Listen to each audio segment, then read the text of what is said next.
Let's go to Gershon Baskin. He's a former Israeli negotiator who was involved in talks with Hamas. He joins us from West Jerusalem. Thank you for your time, Mr. Baskin. Are you hopeful at all about a ceasefire deal at this point, particularly now that Hamas are sending a delegation to Cairo? I mean, a few days ago, that seemed like that was a no-go. It doesn't seem like a whole lot of reasons for optimism at this point. The Israelis submitted a security plan to the Egyptians, and after back and forth with the Egyptians said that they would give it to Hamas. But I understand from Egyptian sources that there's a very small chance that the Hamas will agree to the Israeli security plan, which is mostly focused on the Philadelphi Corridor, the 14-kilometer road, border road of Gaza and Egypt. This is one of the sticking points, one of the many sticking points between Israel and Hamas. I really think that since there's an urgency to end this war, and since it seems quite clear that Mr. Netanyahu is the reason why we're not able to reach an agreement, Hamas should probably consider a different strategy than the one they've been using now. And that's by putting down on the table an agreement that would appeal to the Israeli public to put pressure on the Israeli prime minister. Because it seems like the negotiators on the Israeli side, the military and the intelligence in Israel, are all in favor of reaching a speedy agreement. And yet it's Mr. Netanyahu who seems to be holding off and telling people that there is no deal on the table.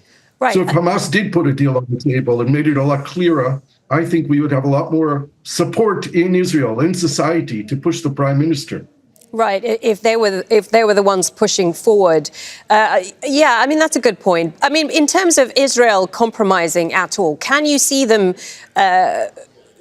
compromising at all when it comes to the issue of the Netzarim and Philadelphia Corridor in Gaza?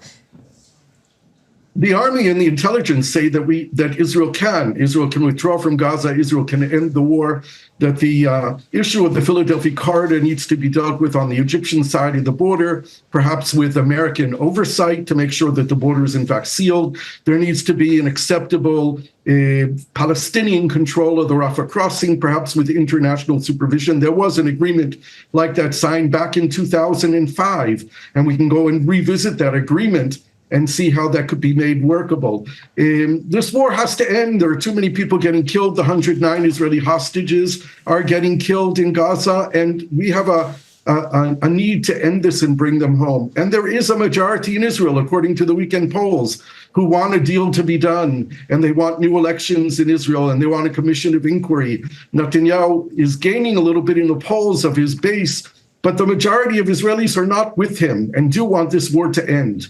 What about Egypt? I mean, how much influence have they got over Israel, given Israel is currently violating a long-standing peace deal by having its troops on the Philadelphia Corridor? I think the most influential party in Israel is obviously the United States and not Egypt or Qatar. The Egyptians and the Qataris need to use their influence over Hamas, while the Americans need to use their influence over Israel. And of course, they have the doomsday leverage, which is notifying the Israelis that the United States of America will no longer fuel the war in Gaza. I believe that the U.S. will tell Israel that we have your back if Iran attacks, if Hezbollah attacks, but we're not going to provide bombs anymore for dropping on Gaza. And this would make Israel consider much more seriously the need to end this war quickly, which is what has to happen. And this is what the United States should do. OK, thank you for your time, Gershon Baskin, former Israeli negotiator involved in talks with Hamas in the past, speaking to us there from West Jerusalem. Thank you. Make sure to subscribe to our channel to get the latest news from Al Jazeera.